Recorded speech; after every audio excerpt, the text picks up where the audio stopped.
मुल्क भर में बारिश और फ्लैश फ्लडिंग से 127 अफराद जान बहक हुए। एनडीएमए ने रिपोर्ट जारी कर दी। रिपोर्ट के मुताबिक 24 घंटों में होने वाली तमाम अमवात खैबर पख्तूनख्वा में हुई।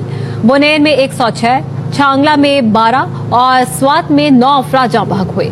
एनडीएमए का कहना है कि 26 जून से अब तक बारिशों सैलाबी सूरत-ए-हाल से 634 अफराद जान बहक हो चुके।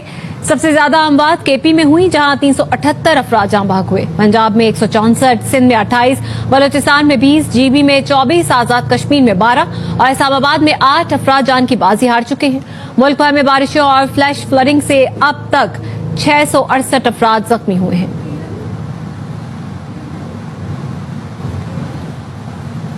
गिलगित में 21 जुलाई से ताहाल सैलाब और लैंड स्लाइडिंग का सिलसिला वक्फे से जारी है।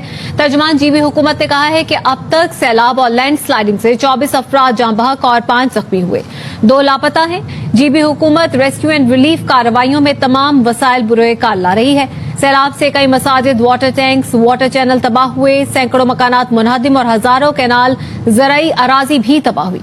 गिलगित बल्तिस्तान की हदूद में शाहराह कराकरम और शाहराह बाबूसर ट्रैफिक के लिए बहाल और गिज़र शिंदू रोड खट्टम के मकाम पर बंद है। बहाली का काम जारी है।